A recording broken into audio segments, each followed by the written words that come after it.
观众朋友，大家好，欢迎收看天津卫视大型情感节目《爱情保卫战》。好，先来认识一下今天5位聊一谈的老师。Hello， 大家好，我是青年作家文姬儿，我们要和有良心的人谈恋爱，过有趣的人生哦。大家好，我是曹鹤阳，情感生活遇烦恼，打开电视看爱宝。观众朋友，大家好，我是严品红。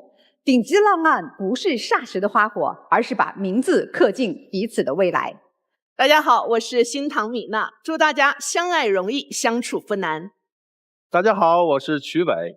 婚前看缺点，婚后看优点，这放大镜啊变成望远镜，日子才能过得又甜又远。希望大家都有又甜又远的好日子啊！是。但今天来到我们现场的这2组嘉宾，他们的日子是遇到了点问题啊！来，一起认识一下他们。来，请开门。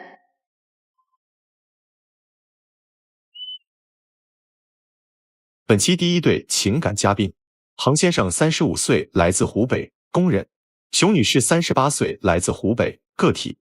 他们遇到了怎样的情感困惑呢？你觉得你们的婚姻出现了什么问题？有这个想法，为了孩子，也为了我自己。本身我们2个之间的矛盾并不大，主要是2个家庭之间的矛盾。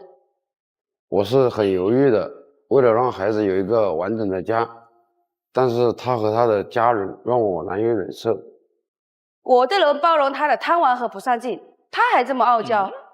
我曾经全心全意的为了他们家，换来的不是认可，而是无端的指责，真的让我心灰意冷。所以2位今天来到我们现场是谁要来的呀？是我要求的。我们是4年前离的婚。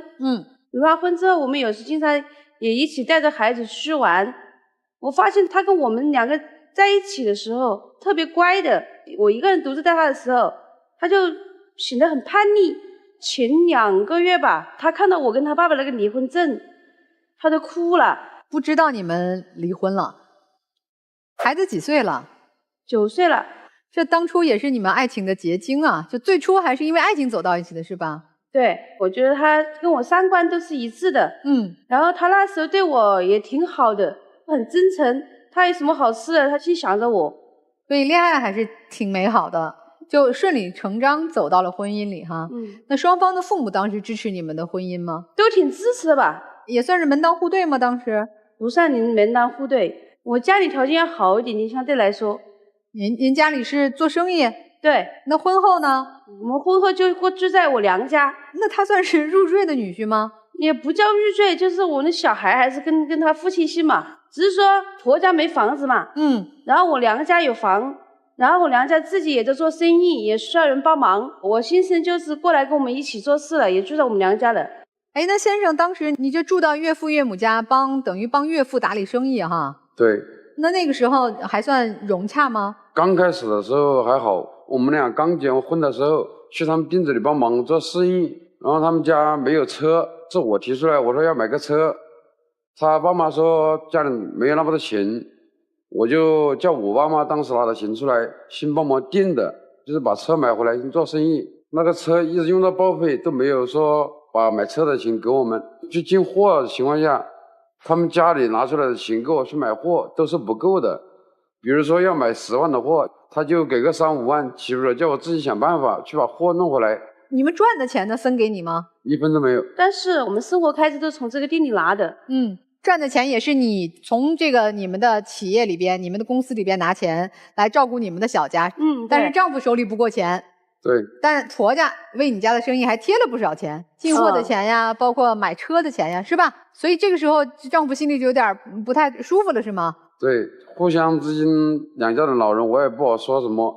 我跟他家里人，包括他提这个事的时候，他们家里人对我就是一句话：你吃的喝的用的都是我的。因为他们家的人也都比较强势，我刚开始是一心一意为了那个家在付出，可能到后面慢慢的就感觉我是应该的，让他们产生了一点优越感。只要我有一点点小事没做好，就是无限放大，每个人都来说。但他们有什么事没做好，我就一句话都不能提，稍微提一下，那就又是一家人来攻击我一个。我在家里的情况也是这样子的，我做错一点事，我爸妈也是把我骂了狗血淋头。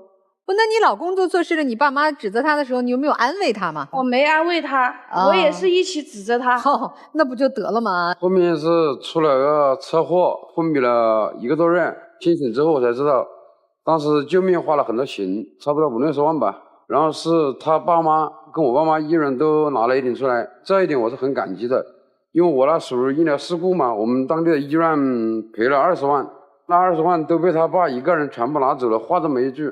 按道理来说，你们俩成家了啊，出了这么大的事儿，首先应该是你们自己小家庭来负担嘛。如果实在负担不了，再请双方的老人帮忙，是吧？但实际上，因为你的钱全都裹在你岳父岳母这儿，自己是没有单独的钱的，是吧？我能理解为你们小家庭是没有自己单独的金库的。没有。出车祸的时候，是我跟他2个结婚才2个月不到，我们家是做生意的嘛，能够钱生钱，做投资啊什么什么的。再加上他出这个车祸是在我们家做事出的这个车祸，理所当然也应该拿点钱出来。但是你要想一下，你当初出那个车祸的时候，他们不知道有赔偿款的呀，对不对？他在尽心尽力拿钱出来救你的命呐。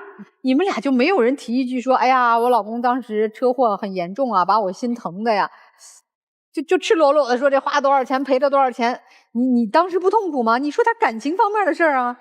突然那段时间确实是他一个人在那里一把屎一把尿的在那里照顾我，这我确实很感激。那你还纠结那20、30万的补偿款？很多事情其实单独一进的话，有时候可以忍一下让一下就过去了。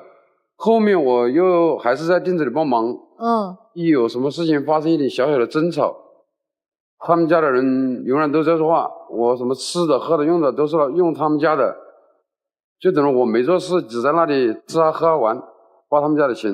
那怎么就后来升级成离婚了呢？有点的不高兴，或者是觉得哪里不舒服的话，他就离家出走，1个月不回来。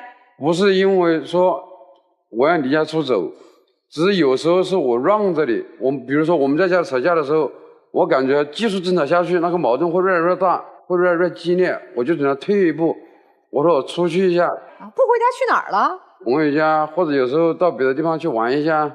那你不就等于是抛家了吗？我当时不是想着出去多久，我只是说今天晚上都冷静一下，明天早上去做事都在一起，就没有什么事了。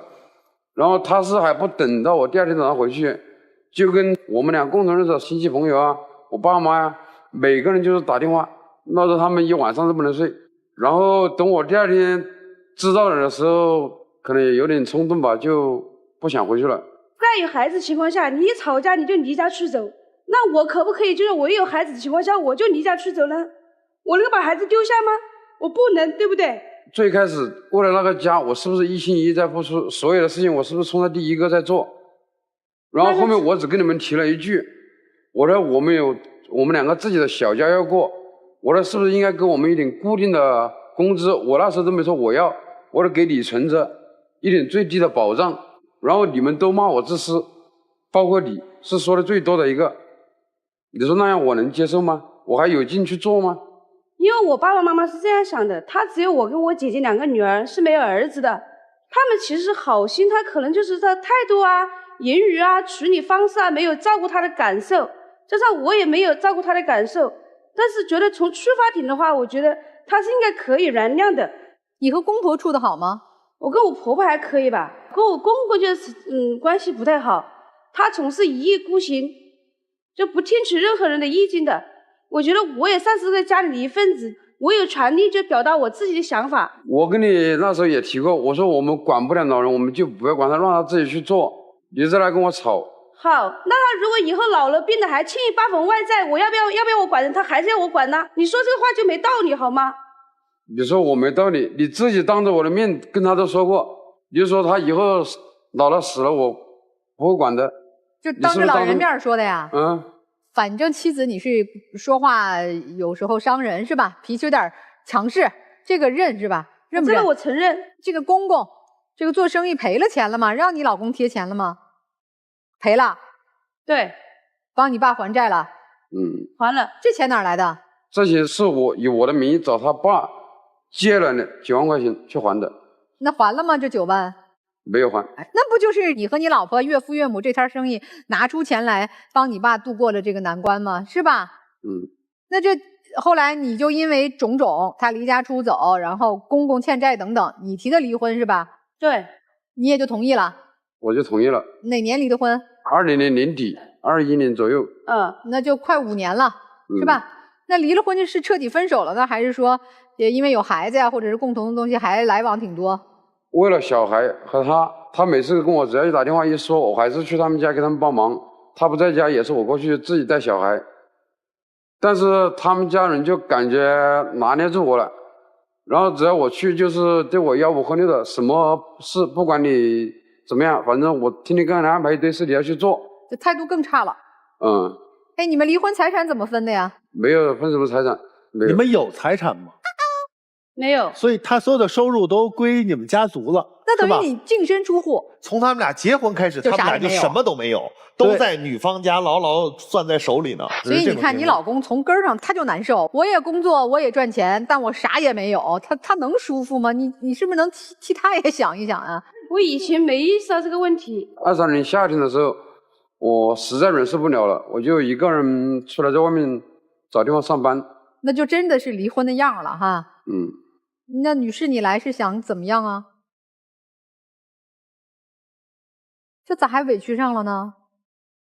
我觉得孩子应该也父爱吧。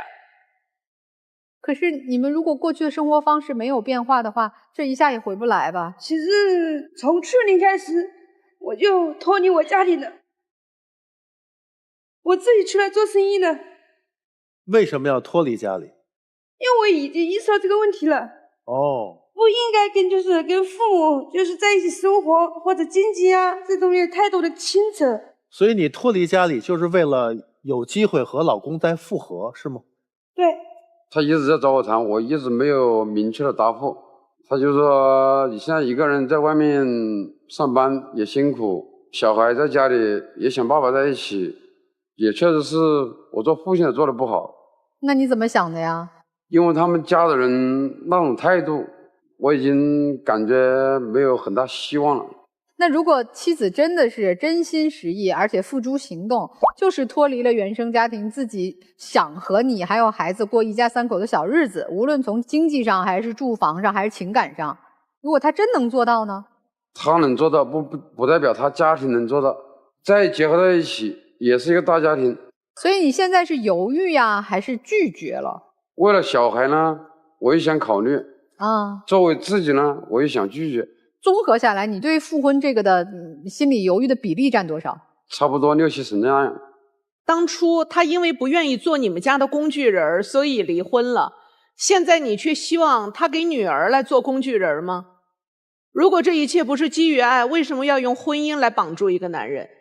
只是为了女儿吗？他受伤害太多了。那么你爱他吗？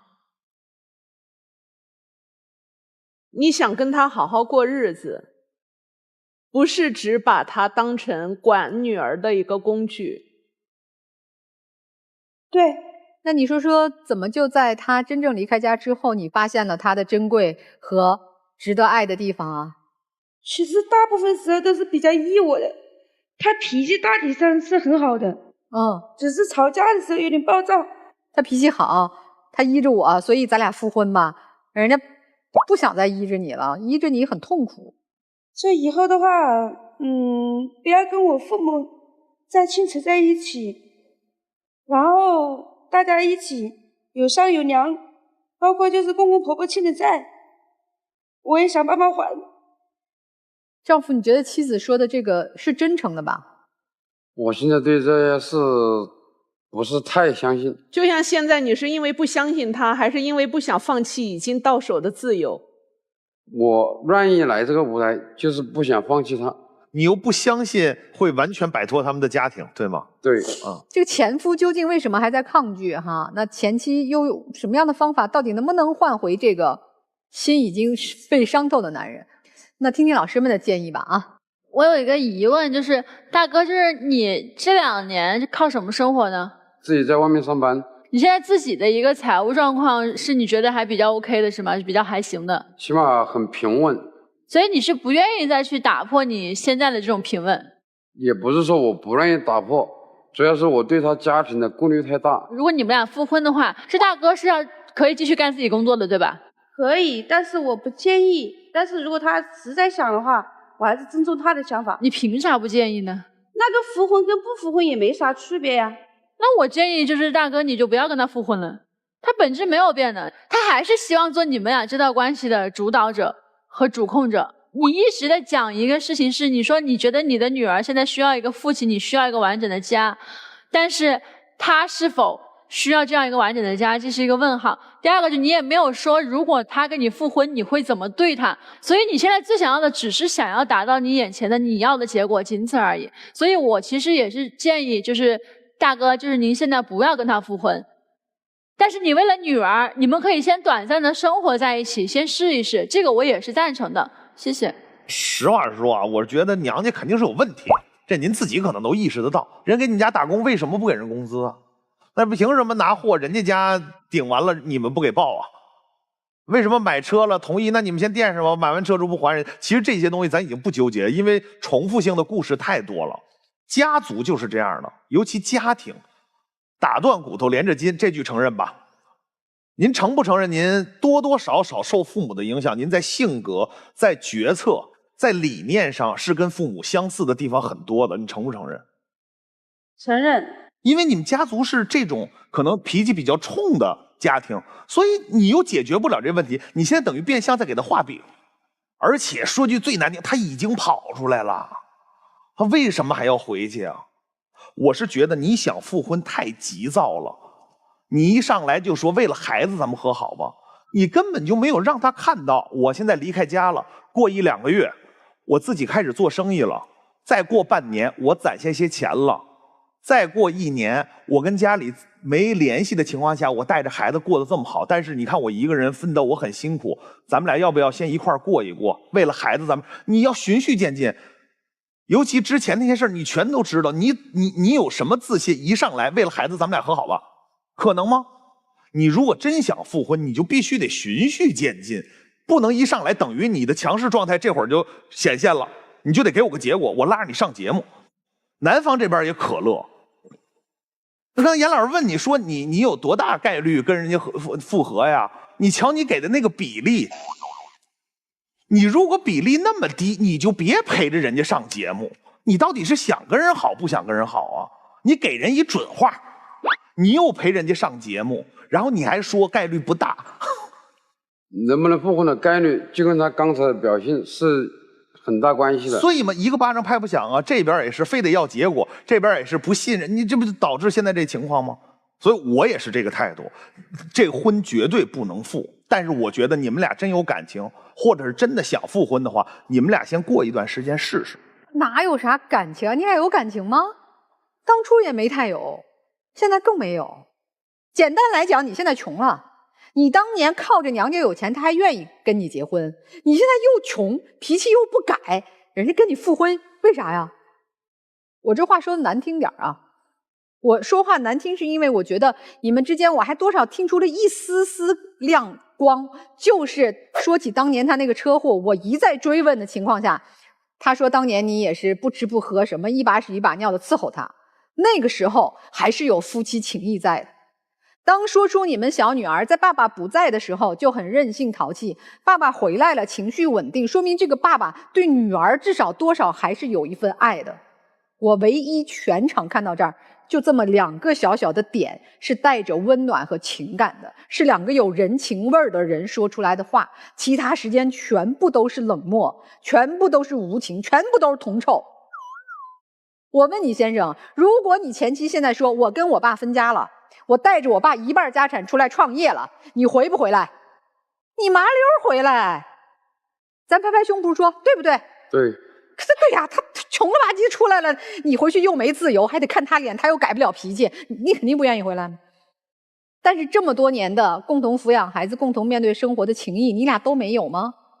我觉得不会吧，你俩真是同林鸟，离了谁都找不着下一个他。你也知道，除了你前妻和女儿愿意和你成为一个家，共同面对风雨，没人要你，或者难度太大。于是你也一样啊，除了这个曾经愿意啊，这个男人，谁跟你一起接你这烂摊子呀？谁受得了你那强势的父母呀？跟他们干了20年了，分家1分不给，把你们轰出来。那除了这人，谁跟你呀？你俩现在只能抱团取暖。什么叫取暖呀？拿出温暖来才能取暖呀。你俩都那冷漠，想从他身上得到温暖呀，得不到。你们俩要没情就各过各的，把孩子照顾好。你们俩还愿意为了曾经那一点夫妻恩爱之情，就拿出温暖来，别老盯着那点钱了，太难听了。您不希望他在外地，那你打算他回来做什么？因为他在外面工资，第一个工资也并不高，第二个很辛苦，他经常熬夜，他身体并不好。1周能回来多少次？他1年就回来2、3次。所以你觉得如果我们要在一起的话，两地分居一定不行？他如果实在觉得那个的话也可以，就是我现在就是说可以尊重他的想法，不是说像以前一样必须怎么样必须怎么样。他如果说他不想的话，那我就不会像以前那跟他发脾气。现在您的前妻对您的吸引力，除了有可能继承到的遗产，他还有别的吸引力吗？遗产这方面，其实从我跟他结婚开始到现在，虽然说我开口闭口都是在提钱，但他也知道我一直没有往那方面想过。离婚4年里头有想过后悔想复婚吗？也不是说后悔，就是说自己反思了一下，稍微有一点吧。前妻希望跟你复婚，你听到之后是开心还是想跑？既开心又痛苦。你现在是不是其实内心已经答应了，但是还是希望能够敲打他一下，让他能够对以后的生活边界更清楚，不要再出现过去的这样的和父母纠缠不清？没有。那您现在是又给他希望，又不肯把话说死，你希望看到什么才能够下定这个决心呢？主要就是他的脾气和他的家庭。他的家庭他现在已经脱离了。那完全脱离是不可能的。对呀，就像让你完全脱离你父母一样嘛，那是不可能的。但是你也能够控制你的父母不会在你的生活里头兴风作浪，对吧？我可以控制，我的父母不会。对呀，他的父母控制不了。但是他可以控制到这样的一个伤害最小变量。然后他的脾气上，他需要改什么？他脾气比较暴躁。那他就是这样一个人，而且以后可能还会有更年期，会更暴躁。所以说我现在不敢答复。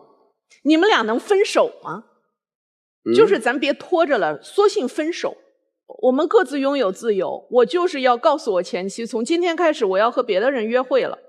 我女儿我们可以共同抚养，我每年会来探望，但你不要再对我抱有任何幻想，能吗？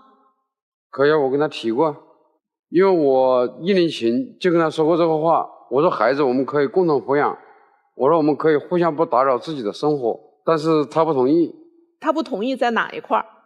可能他不想放弃吧。您不同意他自由是吗？您不希望他约会别的女生，所以你着急要结婚是吗？随他吧。就是您放弃了是吗？其实我一直在观察女士哈，你是站不住了吗？很累是吗？高跟鞋很累，累脚哈。脱了吧，你放轻松了去面对，咱们就把这些不必要的装饰都拿掉，坦诚相对。好，所以其实我为什么要你这个状态？其实你本身就抱着试一试的态度，你没有太多的期待。前夫就摆在你面前有几个事实啊，你现在考虑最多的可能就是利益，或者说2个字尊严。失去的尊严你要怎么拿回来？但是我想让你明确一个问题，这个女人我分明是看到她对你是有爱的，几年前的这场车祸她对你不离不弃的守护，在2年前她顶着多大的压力她离开了这个家族，在现在她把所有的面子都放下了，可能唯一一个面子就是我是为了孩子来的，这是她的最后的一个面子，她也放下了。她在过程当中我仔细观察她的表情，几次无奈，几次看你深情的看你的都是感情，但她说不出来。她已经在做改变了，她的改变是为你在一起，她不太善于表达，但他的表情的状态说明了一切，他已经在坚持了。他应该是在严老师说到一半时，他已经那个脚受不了了，但他还在坚持，为什么？为了对你的情感。你在外面有没有别的人不知道，但是这么真心对你的人一定是没有，这你也很清楚。所以我们放下那些所谓的面子吧，过去的这些事情吧，包括别人至于我们的干涉吧，现在就是你们两个人的事情，也没有孩子什么事情，就是你们两个人还愿不愿意再试一次。如果不愿意，这扇门可以不出来，但是我们别后悔。好，两位也去思考一下吧啊，我们听听这对夫妻的故事。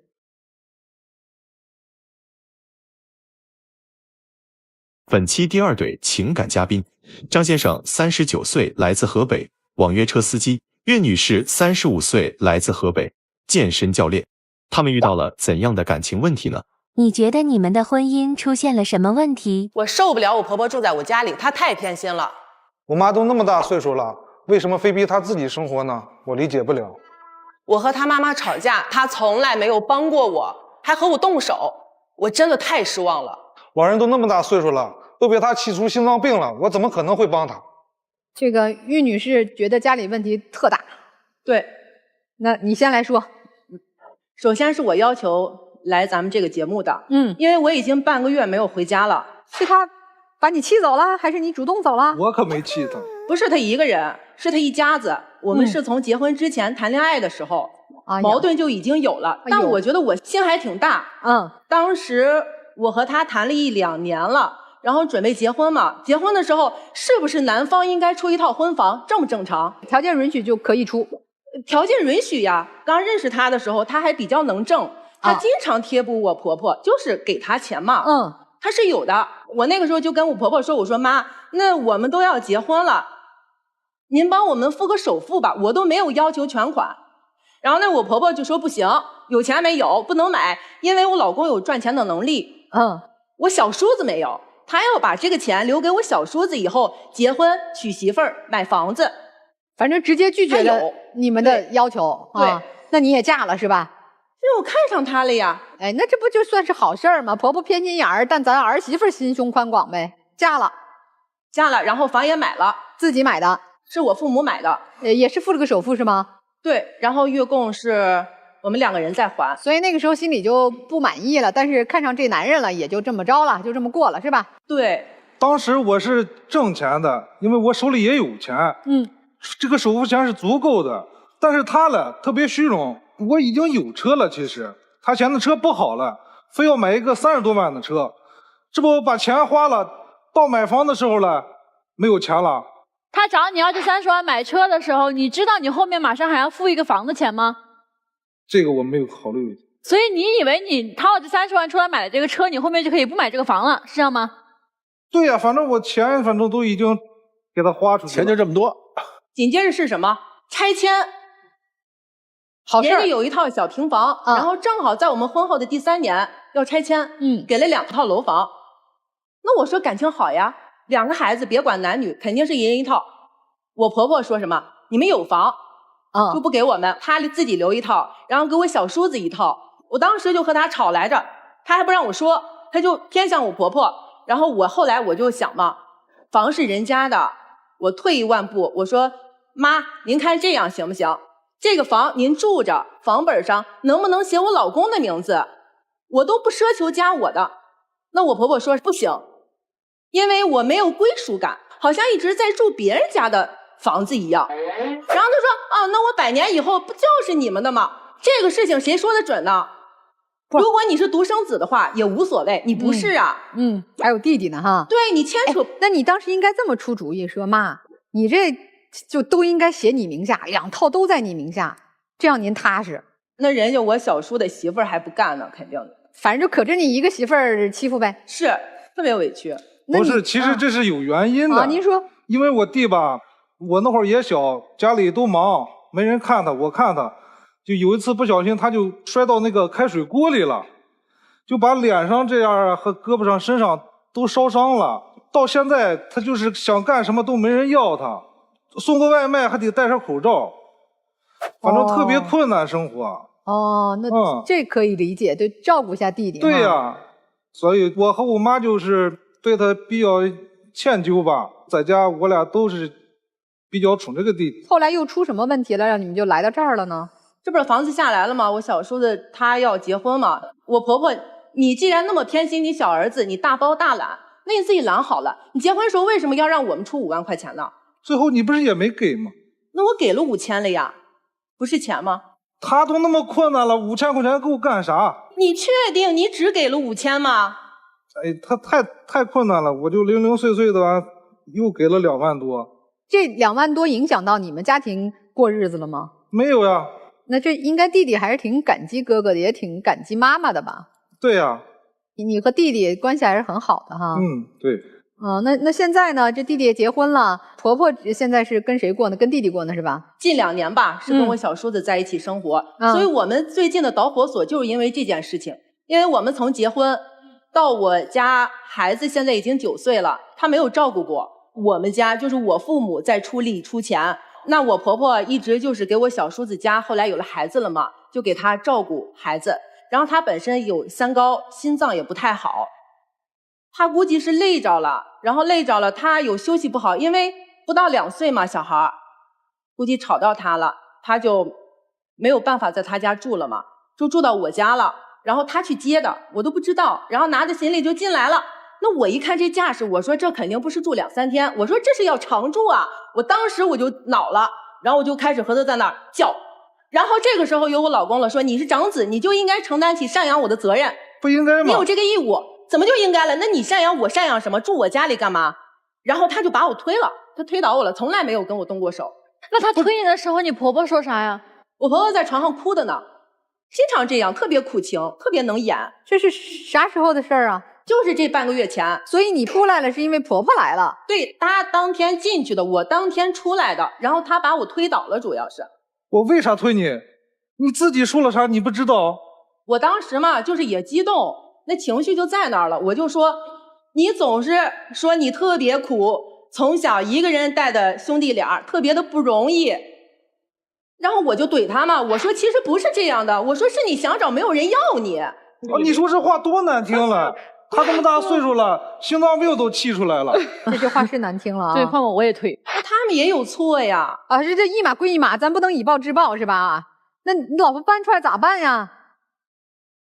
忠孝难两全了是吧？现在其实他在家特别的强势，太强势了。我也想不强势呀，我也想在家相夫教子呀。哎，你让他说两句，他咋强势了？我是个网约车司机，其实天天都挺累的，他就不让我抽烟。你说连我那么累了，连根烟都不让我抽，而且还罚款。可是你没钱，你怎么罚款？写欠条？也有点那个。你私房钱是吗？对。不是，那你抽一次罚多少钱？罚100？我都不带说他了。他这个人比较双标，去他们家跟他们家亲戚或者他的朋友啥的出一块吃饭啥的，抽烟的时候让他发现了，他就罚500。1根500，你能靠罚款致富的渠道。不是，你要在家自己抽呢？我在家不敢抽，我去外面吃饭喝酒回来闻着烟味儿，就得罚1000。你不给他呗？说我没抽。不给，他就一块闹3上吊嘛。你挨过揍吗？没有，对吧？没挨过揍啊。咱是君子动口不动手的哈。你就光对叨叨他是吗？对，我只是要告诉他不能这样，要么你就给钱，反正你现在不给钱，我从别的地方也能扣。你是真的不想让他抽烟，还是就想罚款？我真的是为了他好。你不说从别的地方也能扣出来吗？他特别喜欢钱，你不喜欢吗？我也喜欢啊，但是他也可以这样克扣我呀，我没有什么把柄呀，对不对？还有就是，我是认为这个事情，如果你做不到，咱们再去说做不到，他两面3刀的，他当面同意可以不抽，然后就被我发现了。那如果他打头就跟你说不行，这我戒不了，必须得戒。你看对吧？你这不叫2面3刀啊，这只能说，要不说这没完没了了。抽个烟都这么大的惩罚力度，那要在其他事情上产生分歧呢？那你也有问题呀！看他现在这个脸，经常就是甩冷脸，最长的时候就是弄不弄就不跟你说话了，不理你。你的脸热不？我还我有什么我可以说。姐姐，就你这个吵架的能力真的挺厉害的，是，这是专业级别的赛级的，他真的是说不赢你，他只能大面朝天，然后各朝一边。就是抽烟的这个小事情都解决不了，那大的这个上面有分歧吗？比如说孩子的这个教育啊、生活呀、这些有分歧吗？有，我们现在也就属于一般家庭。其实我们住的那儿周围也有很好的学校，特别近，你把孩子就是你送到那儿都可以了嘛，对吧？他不，非得要送到离我们家开车最少20多分钟，快半小时才能到的一所学校。这个人为什么送那个学校呀？就是一脚油门的事儿。你为什么这么多事儿呢？就从幼儿园开始，那我就觉得在自己能力范围内，应该就给孩子相对好一点的生活条件，还有教育。所以要幼儿园的时候，我就把他送去很远的嘛，就离家。然后但是小学的时候，他非要在我们家楼下，我说不行，一定要去最好的。他送了以后，他也不管，天天我接送。那你开网约车，这不是这就该你接吗？太远了。除了妻子强势之外，你对他还有什么意见吗？当然有，你像他是一个健身教练嘛，他是男女会员都接。其实我觉得你接女会员都行了嘛，你非接那男会员，接男会员嘛，多少就是肢体上啊稍微有接触呀啥的。这个也倒不要紧，而且最主要是他还老发朋友圈，让我的朋友啦或者我们家亲戚看着了，我多没面子了。那不是就是做广告宣传自己的学员多吗？而且没有问题才广而告之呢。其实我也不想这样，你完全我可以不工作，可不可以？那你呢？二位现在谁的收入更高一些？我能翻出1倍吗？可以。哎呦，所以他说这个话，所以嘛，对，人家也没毛病，人家横也有道理。我八卦一下啊，以前你做生意赚钱的时候，他是这个态度吗？啥时候变的呀？就自从我的就是开那个店黄了以后，在家没得干了，是吗？他就变了。对。那我刚认识他的时候，有上进心，有自己的车，有自己的牛蛙店，然后收入也还不错。那现在呢？店关了，难道你就什么都不干了吗？你有理吗？哎，他不是开网约车了吗？对，我又没在家做。就那个收入特别不稳定，和他说过，我说要不要去开个面馆，他说不行，怕赔。我说行，那你去学个电工吧。电工如果你网上考那个证儿，我是了解过的。我说你可以去考一个。不行，我都30多岁了，万一我干不了怎么办？就各种敷衍你。他就觉得特别安于现状，握个方向盘往那一坐一天，着急抽根烟也是说就是眼下找不到更好的工作机会，愿意去努力赚钱的一个方式。他没有努力过，对，他就是太虚荣了。这个都能说虚荣？是不是你觉得他开网约车的实际收入跟你预判的收入不太一样？如果他努力的话，他会挣的比现在还多。那是肯定的。还是你觉得他不应该开网约车，他可以干更好的工作，就像之前开饭馆一样？对，尝试一下。您今天来的诉求是什么呀？让他开餐馆。让我婆婆离开我的家。然后就是有点上进心，要不日子咋过呀？没法过了，孩子越来越大呀，需要的钱越来越多了。你考虑离婚吗？考虑过，如果你一直是这样的话，也没完全有可能。这确实是从你们结婚前就有一些冲突哈。对加上你之前还赚钱比较多，也就当时这个小火苗没煽起来。现在咱经济条件也不行了，这婆婆越来越需要你的照顾了哈。对，加上财务上确实有些不公平。当然你们是照顾这个身体有微恙的弟弟哈，但他不是你弟弟的亲姐姐哈，人家觉得没责任和义务。你说这事儿怎么解决？我是可以再出去努力，再出去赚钱，但是他必须给我的母亲去道歉。你考虑离婚吗？现在？如果他给我妈道个歉的话，就不道歉，就让你妈走。你是要他道歉，还是你妈妈必须留下来？我妈必须留下来。如果他不让他妈走，你现在准备跟他离婚吗？其实我是心里面有数的，我是有方案的，但是我不知道他们同意不。啥方案？你说出来啊！什么方案说呀？可以沟通。就是可不可以给我婆婆在我们同一个小区租一个房子？因为她说嘛，就是我婆婆家现在离我家有点远，不方便照顾，在同一个小区给她租一个房子，这照顾她。谁出钱呀？出钱的话，可以我们和小叔子一人一半。我弟哪有钱了？你看对吧？怎么就没钱了？来，咱们拢一下。就是婆婆不是有自己的一个房子吗？把那个租出去，然后租金补贴她现在新租的房子，这行吗？可行吗？老太太不同意。我估计，那房子空着干嘛呀？就空着。那有点欺负人了，这钱咱都出，力咱都出，这不能都可着咱健康的人全出啊！我妈身体不好嘛，她就是想让我离得近近的，好照顾她一下。那你就把她的房子要不这样，你给她租个房子，你搬出去，你妈不就需要你吗？那要不这样，你去跟你妈住，你照顾老太太，你这边开车路过家里踩一脚，该干什么干什么，收拾完了晚上回去照顾老太太，有事就回去，反正你白天干活嘛，你带着孩子在家住呗，好主意，又省钱了。然后你天天开车全程跑，远近其实没有，你在那边接活不也一样吗？对，你可以妈妈家吃午饭，老婆家吃晚饭。我肯定是不行啊！你看对吧？为啥呀？你为啥不行啊？我觉得好合理哦。那不是和守活寡一样吗？有男人和没男人一样，晚上自己睡嘛。他还可以陪你睡，早上再一脚油门去他妈妈那儿照顾他妈这事你左右不了，但是你能左右他。你太太提出这个建议，你愿意吗？上次把我妈气的，你妈行吗？我回去商量商量。他现在这个问题吧，就是因为他生病才和我们住。他为什么不愿意租那个房子呢？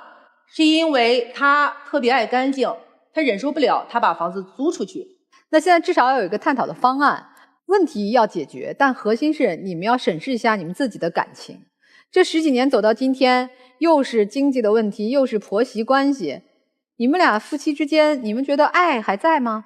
虽然我挑剔，但是感情还是有。你既然爱他，你说他优点吧。优点也是有的，比如就拿接送孩子，因为我工作有时候忙，然后他在家里会承担家务，还是有责任心的哈。还有就是有这么一个事儿，是因为我有一段时间1年多吧，得了一个血管炎，然后我需要吃激素，然后我就到现在长了20斤。他那个时候跑前跑后特别照顾我，没有嫌弃，他还是关爱你的哈。对，和以前一样，没有变过，所以还是个值得托付的男人。单从我俩来说，还好，那再说说缺点。愚孝，最大的问题。对。没有边界感，就是怎么样都可以对待我婆婆和我小叔子这件事上，不听取我的意见。好，先生，那给你机会先说他缺点吧。他的缺点就是说话太难听、太难听、太强势了，我真的是，唉。优点呢？他也算是比较讲道理的，就这点优点。你说他讲道理的话，等于变相承认他说的都对。那不是。那我就说错了，不是，其实我理解他没啥优点。他想说的是，虽然他对我妈、我弟弟这样做有意见，但是这么多年来还都是听从了我们的了。说房子不写我的名儿也就没写，说给弟弟钱我睁一眼儿闭一眼儿，几万块也给了，还算是讲道理，是吧？虽然嘴上叫的响，但实际上也都让了。是这意思吧？但这次人家不让了，对，眼前就是这么一个情况。其实夫妻俩本身是有感情的，但是眼前的事儿他确实剑拔弩张的，就很难去解决。那眼下这局面该怎么办？我们请大家都支支招吧，哈。我想问一下，就是你为什么就打死都不跟婆婆住的原因到底是啥？就是我就觉得我婆婆太苦情，太能装，太虚伪。为什么当时我觉得这个姐姐能够认下来他们家付首付这个问题，是因为她当时觉得其实这个男的是可以有钱来把这个钱后面给他填上的，只是她没有想到后来这个男的填不上这个钱了，因为她既然觉得他前面可以拿出那30万的钱来给他把车买了，后面他可能觉得说只是暂时，也许只是什么资金周转或者这样的问题，他没有想到他们家真的能够不付这个首付或者后面不给他，所以我觉得在这个地方的时候，他就已经有了非常深的一个积怨。其实是你把你跟你丈夫之间的问题去迁怒于了他的母亲，你不要总是觉得别人应该先给你什么，你这种索取型的心态，以后我跟你讲，你老公一定会跟你离婚。你用了一个最蠢的方式去想要得到你想要的结果，你明明可以4两拨千斤的事情，你为什么要拿那种最蠢最笨的方法去经营你的家庭？你无非想要什么？你想要尊重，你想要权利，你想要钱嘛，对吧？你既然想要名和利，那你是不是可以你稍微蛰伏一段时间，你弯弯腰，你有什么该伺候的活你让你老公去干呀，你不想干，你没有必要让所有人都下不来台，你把所有人逼到绝境，我觉得这是一个女人很蠢的行为。你跟他较这个劲，你拿不回来更多的钱，你拿不到房，你拿不到尊重，结果你自己搬出去了。我说那是在斗啥？那还不如不斗呢。关键你也没赢啊，你的账算错了。你老公说你虚荣，其实我觉得形容一个女人，老公能用虚荣这个词就已经很严厉了。但是如果是我要是换位思考的话，我知道他手头有这个钱，我一定先拿这个钱交首付买房子，车我可以打车，但是我一定先有个窝，然后让我婆婆出钱，妈哪怕给我买10万块钱车，老太太给10万了，老公你再掏点，或者我再掏点，咱换一30万的。你先把这家支起来，因为什么？因为你笃定男方必须掏钱买房。我是认为还是我太单纯了。不是你单纯了，是你们俩人建立这家庭的时候的计划就不对。那你告诉我，如果婆婆当时给你出了20万买首付，你们家搭什么？现在这个事儿不能提的原因是因为婆婆没掏这钱，你们家出了20多万首付。但是反过来说，人家男方家是不是等于花30多万结的这个婚买的车？听到这几个事儿之后，我觉得我情理上来说，我真的挺同情你的。婆婆有点强势，但是就冲你说话这个状态、这个语境，我真的有点觉得你婆婆做的对，你太硬了。听到最后，在我们发言之前，我其实已经判定了你俩这个问题无解。如果真的想解决，必须从你这儿下手。你指着你婆婆那么大岁数了，你让她改什么？她改不了。你现在是东西也拿不到手，然后你还愣要面子，然后本来占理的事儿，你现在一顿嚷嚷，一顿输出，然后最后你面子也没有拿到，人家还瞧不起你，人觉得哎呦这人怎么这样，跟老太太较劲，哎呦哪有这么说老人，所有人都指指点点你的话，你觉得你有面子吗？咱过日子除了钱房车没别的事儿了是吗？没感情啊，没亲情啊，没爱情啊，人家照顾一下家里边那从小就受伤的弟弟，这100万个不愿意，那咋就把日子过得一点人情味儿都没了呢？就剩下那点钱味儿了呢？这先生你也挺讨厌的。你说你一说话就背个脸儿，你大老爷们儿就长这么高的个子，你都没能力看你媳妇儿一眼，你一点也不会哄，就会愣上硬上。老子就是孝顺，你要咋的？不行你滚。你的潜台词不就这样吗？我就是赚不了太多钱，但我就是要偏向我弟弟，我就得孝顺我妈，你爱咋地咋地。本来就是耶。那行，那人家不跟你过了，你不跟人讲人情味儿，人家干嘛跟你讲人情味儿啊？是，咱心疼弟弟，孝顺母亲没毛病。那媳妇儿不用心疼啊，媳妇儿不用照顾呀，媳妇儿这儿不应该讲情啊，不应该哄一哄媳妇儿，把她哄好了。所以家是讲情的地方，固然钱也很重要，物质基础也很重要，但是没有情的家，只有冷冰冰谈钱的家，那还叫家吗？所以咱想过这个日子都各退一步吧，都不愿意退那就别过了，你回家跟你妈你弟过，你带着你闺女回娘家吧，这不是都咱不想看到的吗？好吧，我说个不过的方法，就直接离了嘛，反正是房子是你们家出的首付，所以他带着他妈搬出去，因为这是你的爸妈出的钱，这房子都不属于你们，你们最多就只是还了房贷而已。即使房本写的是你们的名字，按照法律规定是由父母出资的话，这一个产权还不好界定呢。因此你丈夫也没权利住这儿，你婆婆也没权利住这儿，离了多干净，你自己带着女儿，保证没有人打扰了。这是想要的日子吗？其实我还是想过的，肯定是，但是解决不了嘛。解决得了的呀，姐妹呀，大女人要有点大女人的格局，大女人走的路数，咱就不带是那种伸手我要的，她跟你的气质不符，她就会显得整个事儿特别拧巴。如果是一个娇滴滴的姑娘站在这儿说，那你就不能够不给人家买婚房，我们也都觉得合理。但你眼睛一瞪，说那婚房可不都得男方买呀？我们就立刻有一种你这是要干啥呀？强买强卖，强行嫁，还得让别人强行掏钱的那种感觉了。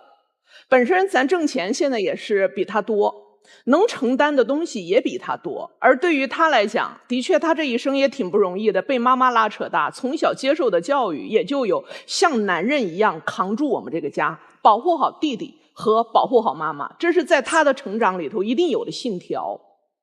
所以对于他来讲，妈妈此刻需要我保护了，这个事情商量都不带商量的，也是他第一次在你面前流露出这么强硬的一个态度吧。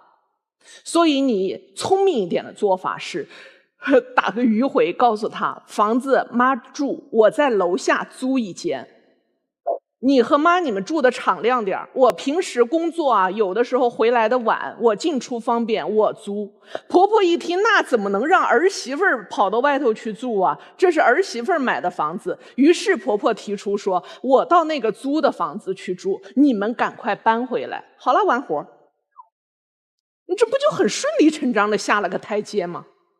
今天一切都还来得及挽回，自个儿调整一下吧。然后丈夫呢，就是你也是有一种和气质不符的小动作，就是咱长得这么高大的，然后一早的时候他看中你，也是牛蛙店的老板，看上去应该很能给人提供安全感的，但现在咱表达这个情绪怎么老搞得小鼻子小眼的，动不动这样，你就何必呢？咱不要这个样子，就大大方方的，别什么我不愿意正眼看你，你的这个态度会激怒你的妻子。他只需要瞟你一眼，看到你背对着他不屑的那副样子，他就会把这个火全部投射到婆婆身上。你的肢体语言，你的气场会散发出来的，使这个攻击力本来就很强的女人，她的这个攻击力乘10。有的火是你拱的。我觉得你们两个人都别装了，你们现在甭管是小家还是大家都很不容易。老母生病，还有一个比较弱的弟弟，老公的事业一蹶不振，甭管从他的状态还是从实际的收入来说，都是不尽人意的。我相信你在做健身教练的时候，你接触很多的男会员，其实有蛮多你的不易和辛苦的。所以说都是在压力之下，干嘛还要互相内部自己单位自己人呢？装什么强硬呢？你要真的如你强硬这般，在一开始你没要到你想要的那30万那个房的首付，你早就应该说撤。但你一而再再而三你都忍让了，他给弟弟钱你也不是不知道，但也都让了。为什么在这个节骨眼上你不让了呢？压死骆驼的最后一根稻草吧。如果他还是以前一样，他还是那个店老板的话，你不至于如此。因为现在你觉得你们的生活处处不如意，我已经退无可退了，所以你呐喊了，而且你做出一个特别不明智的举动，你搬出去了。那你想要一个坡回来的，包括你今天来到这个场所，你也是想找一个坡下的，那都到这会儿了，我们还装什么强硬呢？如果你的弟弟是他弟弟那种情况，你怎么办？如果你的孩子是这种情况，你作为母亲你怎么办？如果此时年迈的你身体就是不易的话，找到了自己的大儿子，那你面对儿媳妇如你这样，你会怎么办？他的母亲，你的婆婆容易吗？当然不容易了。你真是在讲理吗？你没有在讲理，你在讲立场。但是我们从大立场来看，你们都是一家人啊。现在面临你们家庭的危机，为什么还内斗呢？你让他们低头了，你能得到什么？得到了多付出的房租，你把母亲推出去了，那其实老公的时间也推出去了，费用还要多增加。是让他弟弟承担50%，但是你们大家的钱都在损失，受益的是谁？哎，那个租户啊，对吗？打打算盘的话，你们亏了。而且问题没有解决，只是逃避了，对吗？不见面就永远不见面了，不可能的。我跟几位老师观点不太一样，我认为你们一定要住在一起。你要做做姿态，婆婆的那个苦情是真的，真不容易。这么大岁数了还要帮衬自己的小儿子，自己的老大做这些努力，妈妈是感动的，但不好意思，她没有办法了。他知道他的到来会给他大儿子带来困扰，会带来战争，这不儿媳妇出去了吗？他没有办法呀，否则你让一个老人去哪里？所以说将心比心吧，好不好？真不是讲理的时候。再说我们已经做出了那么多的努力和包容退让了，对吗？干嘛嘴上我们非得不饶人呢？都退一步吧。好，那我们请两组嘉宾回到正门后啊，听过老师的建议之后，你们会做出怎样的选择和改变？我们一起来等你们的结果。来，请回。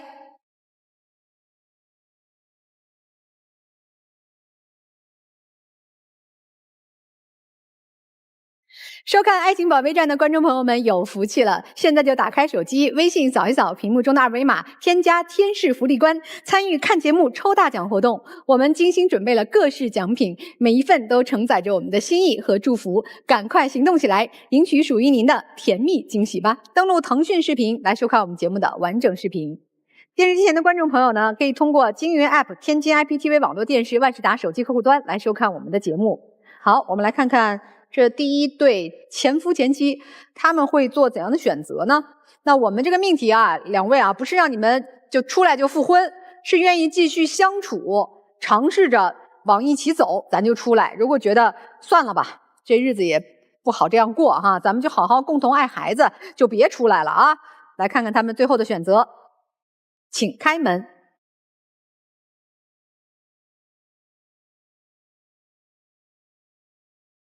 没有，还是听进去老师的话了哈，就是不管是初婚还是二婚还是复婚，其实最核心的基础还是爱。如果爱不在了，其他其实都不在了啊。行吧，希望他们各自安好，能把孩子带好啊。那咱看看第二对夫妻，他们肯定是会出来的吧？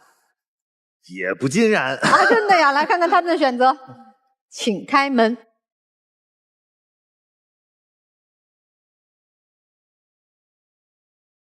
也走了哦，哎，这是为啥呀？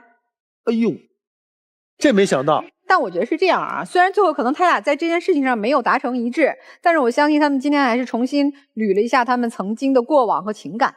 那我也希望回去以后咱再好好商量商量，他们不出来肯定不是说不过了嘛，是吧？说实话，生活真的需要智慧啊，但这个智慧也是需要时间的积累的，把更多的时间留给他们吧，好吧？希望他们最终能找到解决问题的方法。也感谢我们5位老师今天的分享，感谢电视机前观众朋友的收看，我们下次爱情保卫战再见。